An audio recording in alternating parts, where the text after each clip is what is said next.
NEET paper leak मामले का खुलासा किया। गुरु कृपा कोचिंग के शिक्षक शशिकांत ने सबसे पहले सीकर के उद्योग नगर थाने में शिकायत दर्ज कराई थी। जब स्थानीय स्तर पर उसकी शिकायत पर कार्रवाई नहीं हुई तो उन्होंने सीधे एनटीए को इसकी जानकारी दी। शशिकांत का दावा था कि उनके पास परीक्षा का पेपर पहुंचा और पेपर पैसों के बदले बेचे जा रहे हैं और इसी शिकायत के बाद वो पूरे मामले की जांच को लेकर पहुंचे, जिसके बाद तफ्तीश शुरू की गई।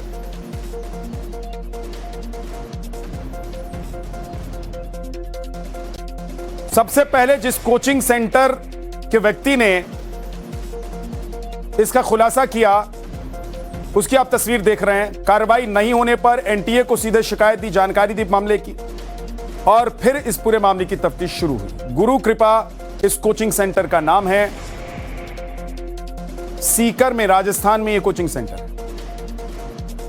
ये वही जगह है जहां पर सोमवार को हमने खुलासा किया था, लेकिन इससे पहले एक तस्वीर मैं आपको दिखाना चाहता हूं। ये गुरु कृपा कोचिंग है जिसका बोर्ड आप देख रहे हैं। यहीं से ही सबसे पहले पूरे देश में इस प्रकार की खबर आई थी कि पेपर लीक हुआ है। दरअसल इस कोचिंग में एक टीचर हैं शशिकांत। पहले वो यहाँ उद्योग नगर जो थाना है सीकर का, वहाँ गए, उन्होंने शिकायत दी, लेकिन जब नहीं सुना गया तो उसके बाद शशिकांत ने एनटीए को इस बारे में इत्तला दी और उसके बाद ही इस पूरे मामले पर संज्ञान लिया गया और खुलासा हुआ, जांच हुई। लेकिन उसी दूसरी तरफ एक मैं आपको तस्वीर और दिखा रहा हूँ।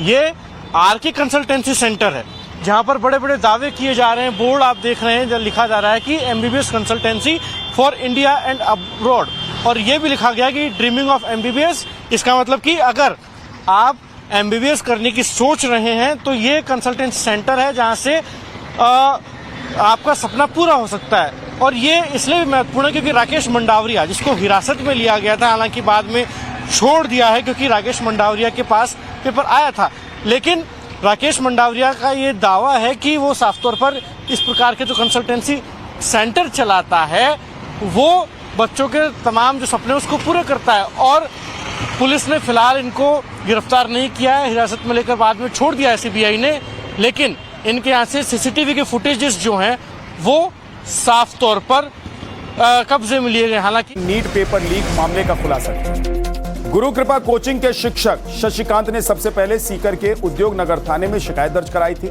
जब स्थानीय स्तर पर उसकी शिकायत पर कार्रवाई नहीं हुई तो उन्होंने सीधे एनटीए को इसकी जानकारी दी। शशिकांत का दावा था कि उनके पास परीक्षा का पेपर पहुंचा और पेपर पैसों के बदले बेचे जा रहे हैं और इसी शिकायत के बाद वो पूरे मामले की जांच को लेकर पहुंचे, जिसके बाद तफ्तीश शुरू की गई।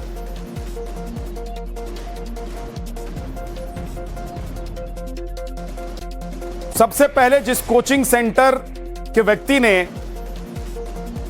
इसका खुलासा किया उसकी आप तस्वीर देख रहे हैं। कार्रवाई नहीं होने पर एनटीए को सीधे शिकायत दी, जानकारी दी मामले की और फिर इस पूरे मामले की तफ्तीश शुरू हुई। गुरु कृपा इस कोचिंग सेंटर का नाम है।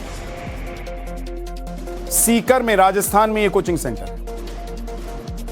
ये वही जगह है जहां पर सोमवार को हमने खुलासा किया था, लेकिन इससे पहले एक तस्वीर मैं आपको दिखाना चाहता हूं। ये गुरु कृपा कोचिंग है जिसका बोर्ड आप देख रहे हैं। यहीं से ही सबसे पहले पूरे देश में इस प्रकार की खबर आई थी कि पेपर लीक हुआ है। दरअसल इस कोचिंग में एक टीचर हैं शशिकांत। पहले वो यहाँ उद्योग नगर जो थाना है सीकर का, वहाँ गए, उन्होंने शिकायत दी, लेकिन जब नहीं सुना गया तो उसके बाद शशिकांत ने एनटीए को इस बारे में इत्तला दी और उसके बाद ही इस पूरे मामले पर संज्ञान लिया गया और खुलासा हुआ, जांच हुई। लेकिन उसी दूसरी तरफ एक मैं आपको तस्वीर और दिखा रहा हूँ। ये आरके कंसल्टेंसी सेंटर है जहाँ पर बड़े बड़े दावे किए जा रहे हैं। बोर्ड आप देख रहे हैं जहाँ लिखा जा रहा है कि MBBS consultancy for India and abroad, और ये भी लिखा गया कि ड्रीमिंग ऑफ एमबीबीएस। इसका मतलब कि अगर आप एमबीबीएस करने की सोच रहे हैं तो ये कंसल्टेंसी सेंटर है जहाँ से आपका सपना पूरा हो सकता है। और ये इसलिए महत्वपूर्ण है क्योंकि राकेश मंडावरिया, जिसको हिरासत में लिया गया था, हालांकि बाद में छोड़ दिया है क्योंकि राकेश मंडावरिया के पास पेपर आया था, लेकिन राकेश मंडावरिया का ये दावा है कि वो साफ तौर पर इस प्रकार के जो कंसल्टेंसी सेंटर चलाता है वो बच्चों के तमाम जो सपने उसको पूरे करता है। और पुलिस ने फिलहाल इनको गिरफ्तार नहीं किया है, हिरासत में लेकर बाद में छोड़ दिया है सीबीआई ने, लेकिन इनके यहाँ से सीसीटीवी के फुटेजेस जो हैं वो साफ तौर पर कब्जे में लिए गए। हालांकि